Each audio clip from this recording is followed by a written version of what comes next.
It's Christine Wilson and Saphira Galoob, and you'll thank us later. Tune in every week and hang out with us because we're a lot of fun.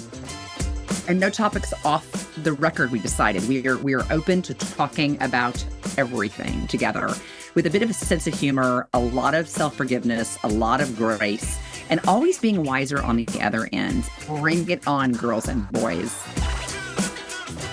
You know what? You'll thank me later that I'm telling you about this. You'll thank me. They're going to hate us, Saphira. It's going to be nuts.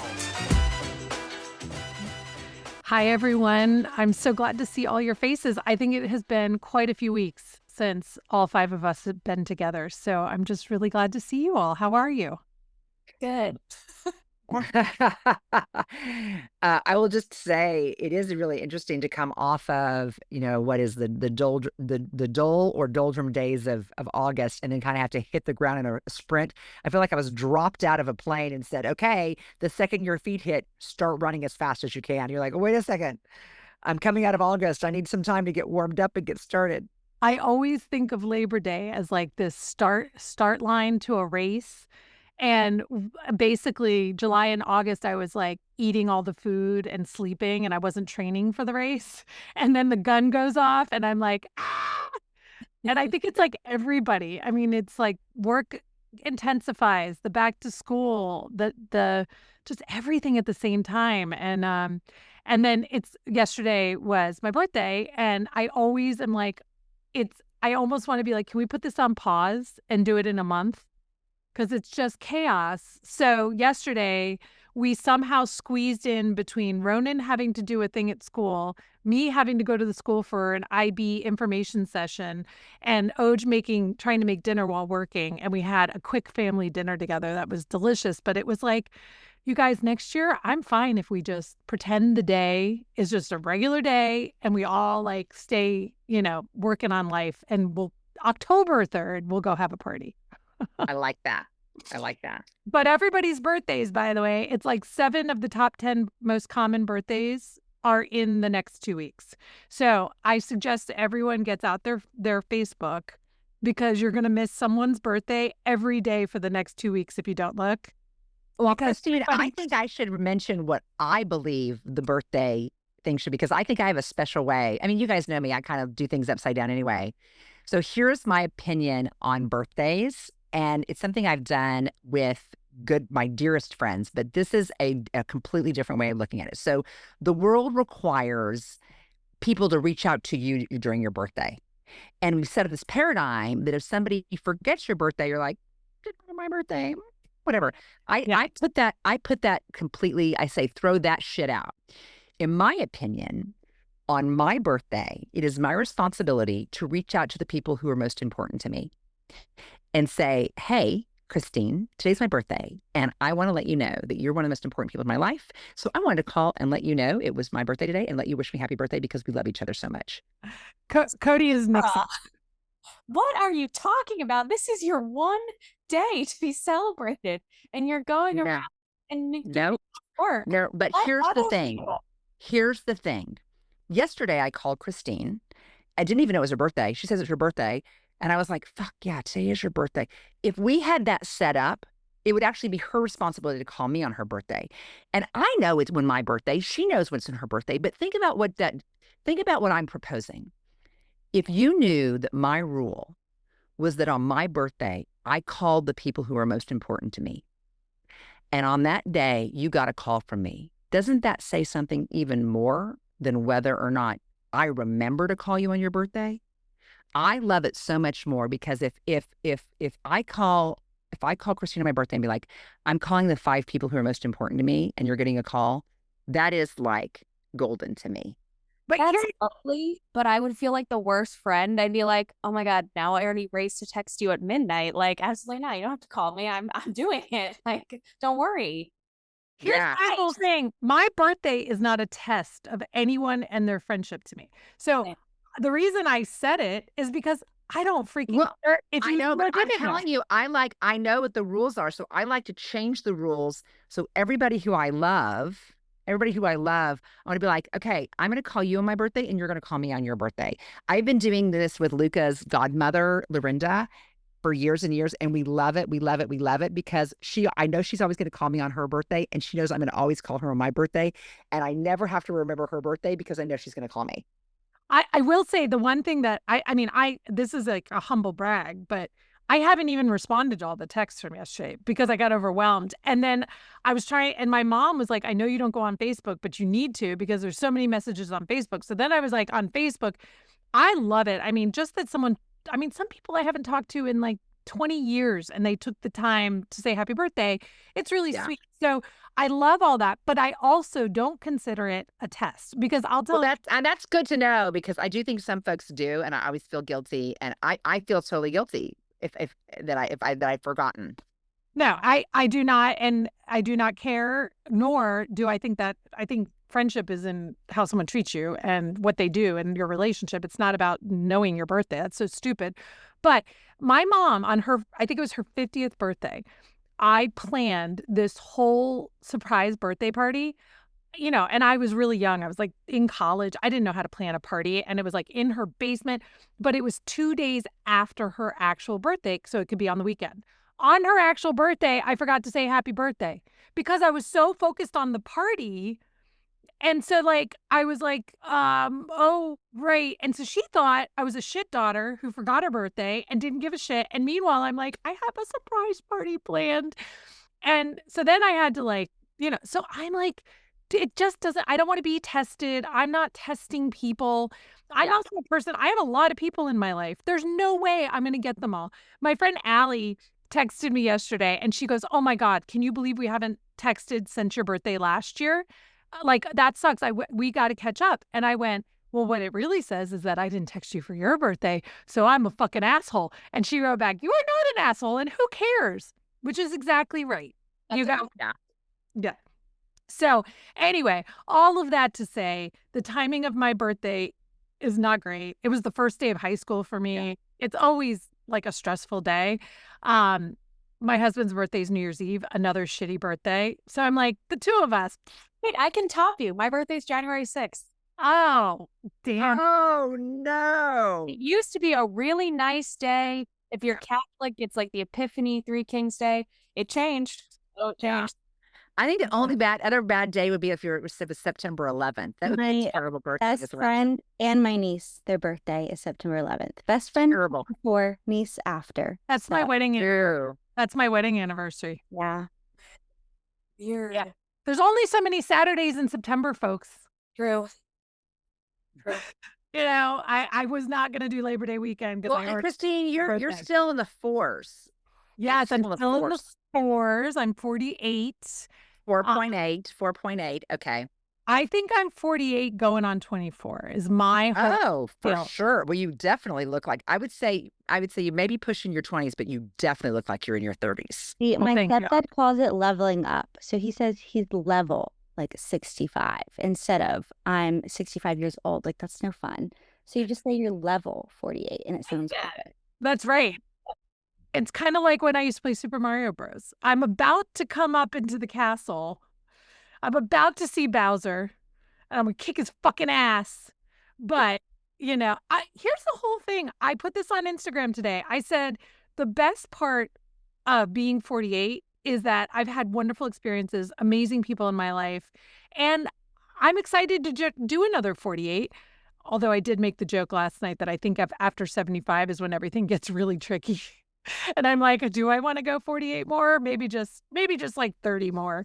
But anyway, life is great. I'm glad to have had the experiences I've had. I'm glad to show the wrinkles that I have because they show all the laughter. I mean, I'm Botoxing the fuck out of them, but you don't really have much wrinkles. I always think that about you.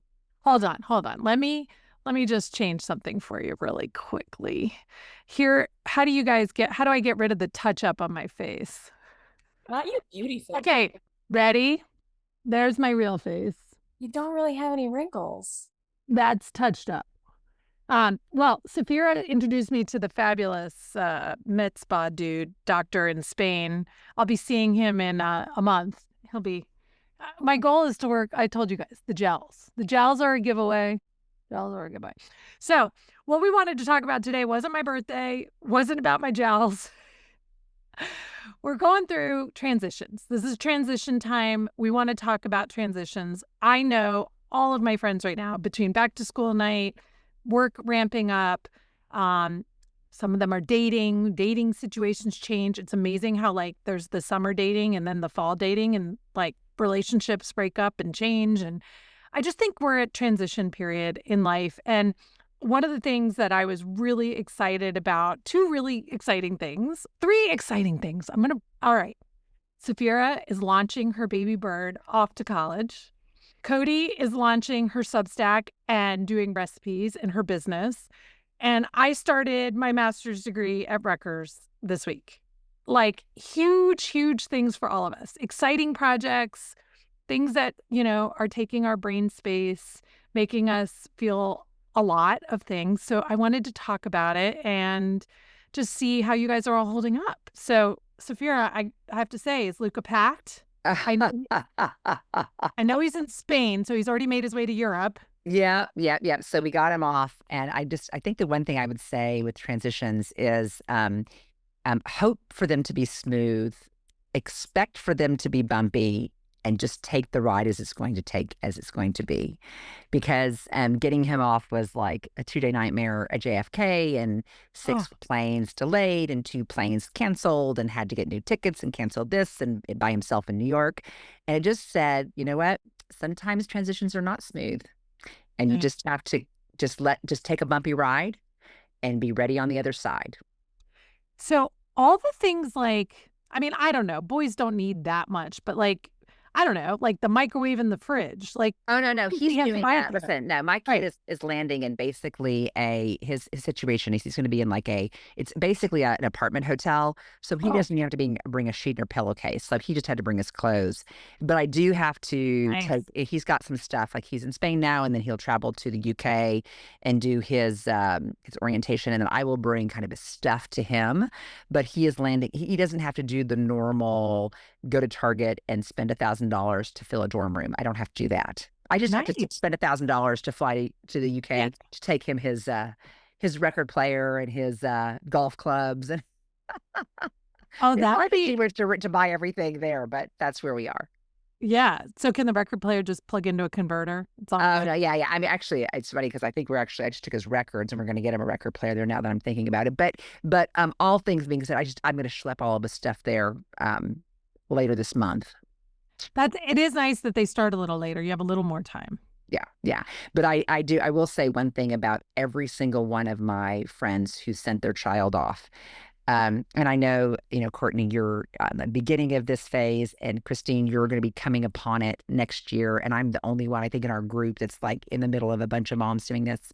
Sending your child to college is partially about them going to college and mostly about you not being a full-time parent to a child anymore. And it is significant. I can't even imagine what it feels like. It's a bit heartbreaking. I'm just going to let you know. Yeah. Especially when they're so far away. Well, and also when you have a really great relationship with your kids. I'm sure there's some people who are like, get the fuck out of my house. I'm ready to go on and see what it's like. But I have a great kid and he's one of my best friends. And I am just a bit heartbroken. Well, can we get him to create like a TikTok account where he gives us all the updates on what it's like to go to school in Nottingham? He would say that would be a hard no. Darn. Tony, you would really like my kid. He is like... He's a riot. I was going to say, like, mother like son, no social media. Is it not his thing? He's got his Snapchat, but no, he doesn't do social media. He thinks it's bullshit. He's your son. Yeah. There's a lot about it that is bullshit, but I'm not trying to do it because, Coty, I know you make a living on this, and it's Christian, okay. Your entire business is written built around it, so I don't want to sound like I'm dissing it completely. We know it is bullshit. Yeah, we're actually like the masters of the bullshit. Yeah. Bullshit around, Saphira. That's all I do. Bullshit around. Sis, the fact you make money on it, I got hats off, respect. I'm like, I love it. Is that right? Is that right? Did I do that right, you guys? I don't know what that means. I think like respect. It's like, no, it isn't like this. Yeah, like this. That's right. Respect. I think that means respect, right? Thanks. I'm watching people pound their chest and give peace signs. I think it's like something, it looks like something hippies did in the 60s here, guys. I'm just trying to be like chapeau. I believe I'm excited that you do it. I'm a little jealous that I can't do it, you know. All right. So tell me, just for the other moms out there going through this and what I'm about to go through, what have you, I know you've been busy with other things in life. So yeah, but here's the silver lining. Here's the silver lining. And this is what I tell moms. It is that heartbreaking piece. But how about this? How amazing is it that we raised our kids to be in a place that they are in now, and that we prepared our kids to be happy, and our kids are happy. Yeah. And rather than feeling sorry for ourselves that we miss our kids, how about celebrate the fact that we've got a happy and healthy kid who is starting a new chapter and a new phase and a new way. And they did that because of the partnership we had with them, and focus on that and stop feeling so damn sorry for yourself. I love it. I love it. Saphira, I was thinking about you last night when I spent my birthday celebration at the International Baccalaureate Information Night, which was all about how the point system works. I left more confused than when I arrived. It is so poorly. I will say something. We should do an IB thing because it is so poorly presented. And if you want your kid to go to school in Europe, I will also say, Christine, it may be worthwhile. I don't know if you guys have already chosen your courses, but it may be worthwhile because I think have you already chosen courses? Well, let's actually talk about it offline, because there's some things that you guys can do now that will make a big difference that you wouldn't know. And it's worthwhile if we have a conversation with Luca and Ronan, because there's some things he can do now that will really make his life improved later. Oh, good. All right. Well, we want that because obviously going back to school is not easy. Yeah. International Baccalaureate program is hell, full on hell. By the way, I would like to go on the record and say I would not recommend it. Would not. So for any parents out there listening, I think you go the AP route. If your kid is a high achiever and wants to do all the advanced stuff and is looking, I have found the whole experience to be exhausting, very stressful for my son, very hard on everybody, confusing, difficult, bleh. And unless you're going abroad, it is not measured. It is not measured. All it does is give your kid a really demanding high school experience. So if you want that for them, but it's also a very stressful high school experience. It's a whole different set of exams. My kid had to do it because he was going to school abroad, and the kids abroad did not care about an SAT. They did not care about an AP course. They did not care about grade point average. They did not care about activities. They only cared about his IB score. So that's the only way he could render himself eligible to be in the UK program. But I'm also putting him to school there for 3 years, and I'm paying under $100,000 for the entire experience for what is comparable to not an IB, but like a mini IB. So I'm saving a whole lot of money, but it is really, really hard on your kid. Yeah, it is tough. Well, that's one of my. And that's me. So let's pass the buck and hear about Coty and Substack. I know, I'm excited for this because I want to learn. Coty, can we all learn through you? Because I really don't totally understand it, and I want to. Well, totally normal. I've gotten like 1,000 messages being like, I have no idea what this is. The best way I can describe it is like a food blog. Like, I find a lot of food creators now are doing it, and I've thought about it before. I just always thought maybe I'd do a cookbook before I would do a food blog. But my new manager, who I love, Rachel, shout out, she said a Substack could be like a great way. Because to me, I've like picked up on the cookbook and then I put it down because it's so overwhelming and you need so many recipes, and then she'd have to pitch my book. And so it just became like a daunting task. So she was like, why don't we do a food blog like on Substack? And I was like, that's genius. You'll have to do a few recipes or 2 to 3 every week. They are behind a paywall. I'm going to do some for free for my people, but they mostly will be behind the paywall because, this is a business. And I think some people were a little upset by that, but it is what it is. Everyone does it. But basically, it's just going to be my recipes every week. And then I'm also going to do like weekly recaps where food I'm loving, meals I ate out that I like, personal life updates, just a blog. And it's so much fun. I have all my posts ready for the next few weeks. And I'm very excited. It was a little stressful because I was like, yeah, let's launch the day after Labor Day. And like summer was coming to an end. And I was like, are all my entries done? Like, not really for the next month. So I was racing. You take guest recipes from people who you love, who have great things they want to share. I would. You're a recipe. Saphira makes amazing food that she acts like it's like no big deal while she does it, and it ends up being so fabulous. Gimme, give it to me. Your favorites, and you'll get full credit. I don't need any, but I just to give you like just to help support. So how does a paywall work? Do people pay per recipe or do they like subscribe So monthly? How does it work? it's a monthly subscription. So, oh my God, I'm dead. I paid. Oh my God, wow, thanks. I just paid for the year, so you can save money. You just buy the whole year. Smart. Yeah, I subscribe to some people and I didn't do yearly. Maybe I should have. It's $6 a month. I think there's a free trial, like just through all Substack. If you want to do like 7 days free. But it's $6 a month, and then you get access to everything on there. And there's a group chat. Do people pay for yours or do they pay for anything on Substack? It's for mine. So you pay per food blog or whatever blog they're running. Yeah. And do you set the price or does Substack set the price? Here's like a guide they give you. My manager said $6 a month is where I should be. So, because some people come in less, some people come in more, depending on where you think your price point is. She said it's usually anywhere between $4 and $8, I think. Mm-hmm. She has other clients on the platform, so I just went with whatever she said. And Saphira, the whole thing here is like you could do any type of content that people would want to pay to have access to. So I had a kid in my class this summer that was super smart about AI technology. So I suggested to him that he create a Substack where he reviews all the AI platforms. And then like I would pay to have access to his reviews of all the platforms. Or Nicole works with one of our clients who has a podcast, and he's a PhD candidate. He works in the space of trust. And so he has a Substack with all these articles and stuff that he does in the for corporate trust building and trust in higher education. So much more cerebral than what my Substack would be if I had one. That's a fun idea. What would yours be? Oh my God. It is how to improve your technology quotient. Technology for women over 40. Yeah.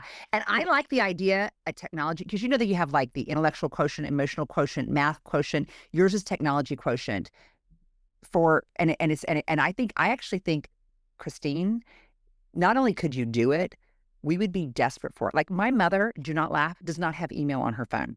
Yeah. Like some people literally need to have them walk through that. And you understand how to say this little button up there, you're going to see it. Like it would be so appealing to people who they just didn't ever get there. I can't remember if it was you or Karen, but I was like, you look for the 3 dots. And oh, it was me where there was more under the 3 dots. I didn't know that the 3 dots meant click here for more options. I was like, 3 dots will show up all over your life. So just learn that 3 dots or 3 lines are something you should always push. Yeah. So if I had time, I would totally do it. We had a call with a client the other day, and she said, please don't use my work email when you guys need to message me. Use my personal email because that comes up on my phone, and I don't know how to get my work email on my phone. And I was like, no, that's so unprofessional to not be using your work email for work correspondence. And it's not hard to get your email on your phone. So yes, I 100% think there's viable options there. I do think all of this content exists on YouTube, but this would just be a one-stop shop and people could submit requests and everything. But guess what? I have no fucking time. Well, yeah, because you're starting school. Because I started school, and luckily the teachers put everything out on Monday. So I spent Monday doing a bunch of it. And I was able to get a little bit ahead, and it's first week, so it's a little light. And I'm taking 2 classes. I'm taking UX and UI, which is user experience and user interface for digital marketing. So it's a lot of like how you build a website, how do you know that 3 dots mean something, right? So how do you innately look at human behavior and then design for the way humans behave?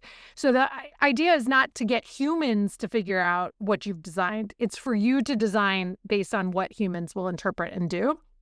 So I think you're unique because here's an interesting project to consider is that I think people designing that for humans are not taking into consideration certain subsets of the human experience. Like they're not looking at how, like the fact that I didn't know what 3 dots means that the person doing UX there doesn't understand that was not innate to me.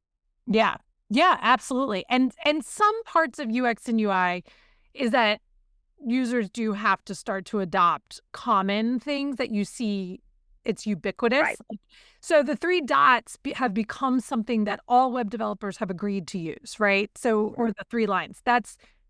So eventually we can get you there. And the reason for it is generally because on a mobile experience, we can't spell things out the way we can on a desktop experience. So we do have to there is some training of humans in the mobile experience just because there's so much less real estate to like say, click here now, that becomes difficult. My other class I'm taking is AI and digital marketing. So I'm super excited about that. And I'm hoping, we will learn. I think it's going to be more the foundations of it. I don't think we're going to get into because things launch on a daily basis right now. So I'm curious, have you been able to use AI at all in development of any of your content, Coty? Like whether it's on your social channels or for your recipes or anything, have you been able to use it?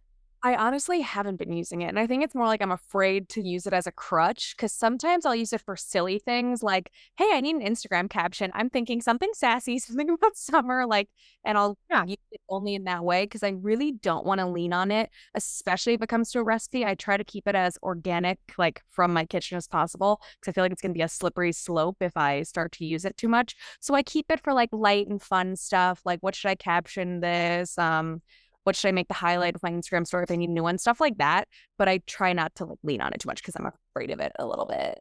I have an idea for you for one piece of content you could do, and trash it if you hate it.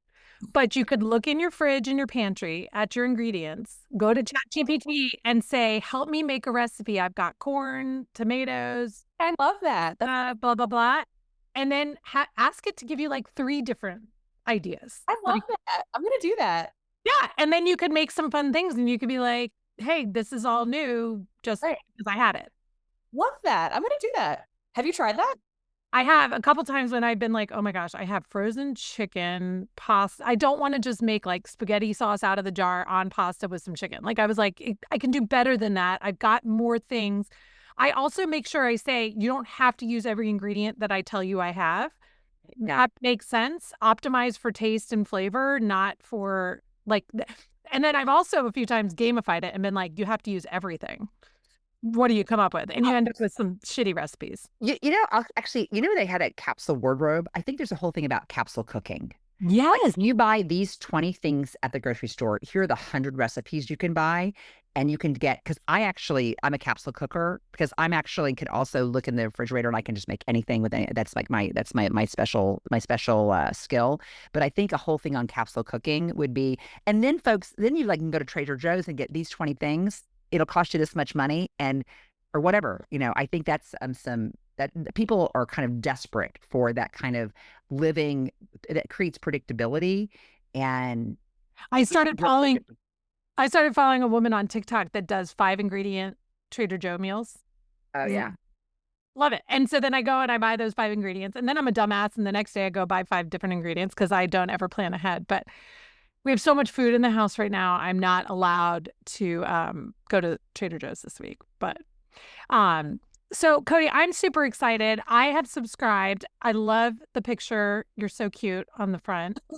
It's absolutely amazing. And I would like to make the panko Parmesan chicken. That's on my list because it looks incredible. That's one of my family's favorite. That's why I did that one first and I made it free. Everybody can access that one. It's so good.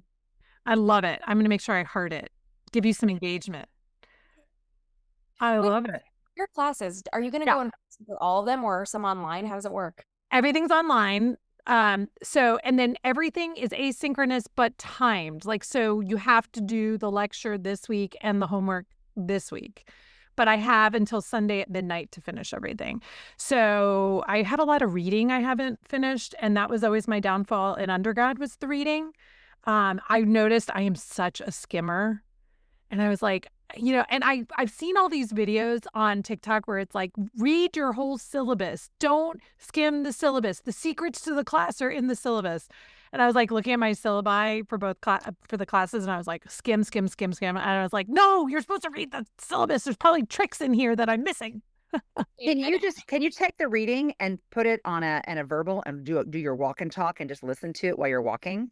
Well, one of them is actually a physical book, but I saw this thing on TikTok, probably not for random books like this, probably only for like real books, but there's this app that you can like literally like scan the book and then it'll read it. Yeah, that's what Luca did. Luca's an oral learner, and he took all of his textbooks from high school and listened to all of them.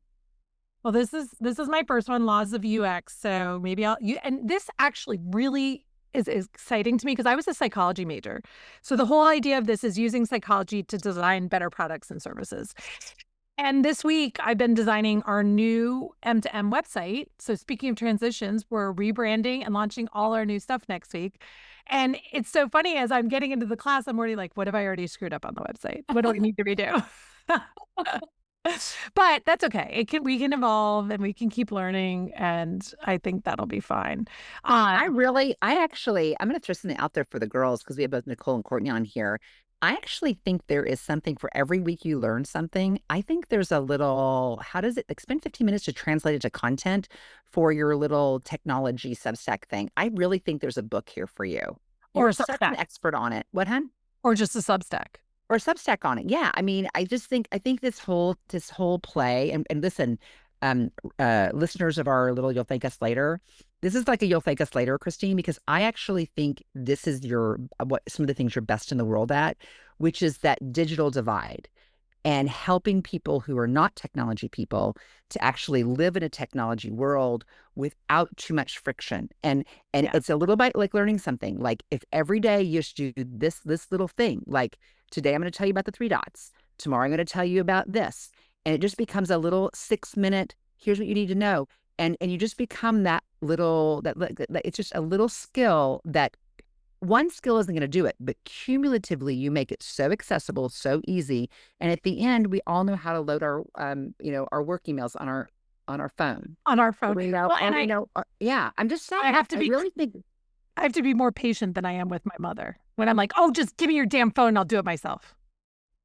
Well, it is definitely something that has revealed itself to you that you do better than everybody else you know in your age group. And 40 and above. And we need it. And kick my ass. We need it. So I think it's something that the MtoM staff team can be like, what are the 3 things this week that we can do for Nicole you? and Courtney, you guys both have interacted with quite a few of our clients that have struggled with technology. So maybe we should just create a little list of the things that we regularly signing into the correct Gmail account. Guys, my favorite I think that we've ever had to do is show someone how to search in their own inbox. Because they're like, oh, I never got that. I'm like, oh, trust me, you did. Let me just how about save some files? How about how to save a file? Protocols for saving files. How about cleaning out your inbox? How about addressing your desktop? It has thousands of things. Like all you need to do is have a 5-minute conversation with me and you'll be like, who are you? And how did you get to where you are in your life? Well, what I struggle with you is that you use an iPad, not a laptop. I struggle with that. I don't know that it's that big of a difference, but it feels harder to do certain things. And I think you like it because of the touch screen. Right? Yes, I am touch screen. I'm yes, 100%. And you have a keyboard. But for some reason for me, I feel like I have more control. You do have more control. You do have more control. Yeah. So sometimes when Saphira is like frustrated by things, I'm like, it's because you're on the iPad. I'm sorry. Coty, I am such a hot mess. You would just be shocked about what a nincompoop I am technologically. It's impressive. I am an impressive nincompoop. On Zoom with us just fine. That's pretty good. Because Zoom, I'd use it all day long to have my conversations. But like, you can ask the girls. I'm like an idiota. Well, I do think teaching people how to sign into their Chrome browser with the account to what they're trying to access in Google, that is a real challenge for people. And people also don't understand that they have, Google owns you. You have to have a Gmail to be able to get to try, But not just any Gmail, the right Gmail, the one that someone sent to you, not the one that you had 20 years ago. Yeah. Yeah, right. It's not going to show up in your drive for the old Gmail. Passwords management, sis. Yeah. Passwords management. We're just like, your Substack is just coming together right now. All right. Coty, you want to do my Substack for me? Maybe. I find it very therapeutic to write blog posts. It's very fun. I don't. So I will Coty, let's talk. We'll create a project over here. But it specifically you have to make sure you say it's for people over 40, because if I try to school anyone under 40 about this, they're just going to laugh in my face like, well, and I'm going to "That's say funny." women under 40. And I'm probably going to say not 40. Over. I'm going to say like 50. 45. 45? Really? My dad could use this class. My dad could use this blog. Yeah, my dad could too. And my dad comes from technology, but the other day I just yanked his laptop out of his hands and I was like, just let me do it. Oh, how about my husband this morning when he tried to open up Hulu on the TV and it was like, you need to log in again. He goes, I don't know what the code is. And I said, well, do you need a code or do you need a login, like a password and a login? He goes, what's the difference? I'm like, oh, Lord. Oh, Lord. I'm going to scream. Yeah. So I had to get him back into Hulu and he's like, I just want to turn on my TV and watch TV. Why is it so complicated? Oh God, he's almost 60, guys. Yeah. Anyway, so, well, I'm excited for all these transitions. I think Nicole and Courtney are going to be the two that keep me sane in this rebrand. You guys ready? You guys feel good about it? I'm seeing head shake. Can't wait. Done. I'll feel really good about it. Yeah. I'm just like, the to-do list is growing. Yeah. And I will hopefully be a good student. So, Saphira, I will be sympathetically feeling the tears of goodbye for Luca and excitement at what he's going to go do and the adventures he's going to have. And I hope he shares. Tell him he can text me pictures anytime. I want to see. I know, absolutely. Well, and I'll tell you, we got two really fun blog things. I did a psychedelic retreat with him. Oh, yes. And it was a mother-son thing. So we're going to do a whole blog post on the psychedelic retreat. And that kind of was an important moment for us to kind of say, okay, this is what's happening now. And so we used that as a kind of an intentional weekend before he left that really helped. But I know, so for folks listening, that means that I went with my son and we did mushrooms together, and we did Nepal mushrooms in a ceremonial space, and both went on our both individual journeys, but there was a joint journey because we did it together. How cool. I can't wait to hear about it. Super interesting. Yeah. And Coty, really quickly, Coty, Nicole, Courtney, have you guys ever done mushrooms? No. And I know Christine hasn't either. Oh, yeah. This is going to be so exciting. And then I have some other fun content from this transition as well to help with our You'll Thank Us Later audience. We've got good stuff coming up in this season. I love it. All right, guys. Well, everybody go get your noses back to the grindstone. Get working. Make that money. We're going to do it. And next week, we're going to come back and see how much we've survived. And if we have any bruises, it's okay. We can do it. All right. Love you all. Bye-bye. Bye.